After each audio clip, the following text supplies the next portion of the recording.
দরকার। তুলতে বলো আরো দূরে হাতাতালি উৎখাবন। 1 কোটি লোককে চাকরি দেওয়া হবে, পাশাপাশি উন্নত মানের প্রশিক্ষণ দিয়ে তাদেরকে যুব সমাজকে স্বাবলম্বী করা হবে।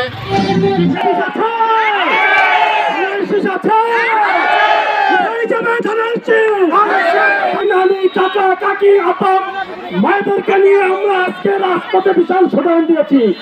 আজকে এই বিজয়ের মিছিলে, আজকের এই ধানের শীষের মিছিলে যারা এসেছেন, আমাদের তাকে উপস্থিত হয়েছেন, তাদের প্রতি আমি কৃতজ্ঞতা জানাই, তাদের প্রতি কৃতজ্ঞতা জানাই, তাদের প্রতি কৃতজ্ঞতা জানাই, বিশেষভাবে কৃতজ্ঞতা জানাই।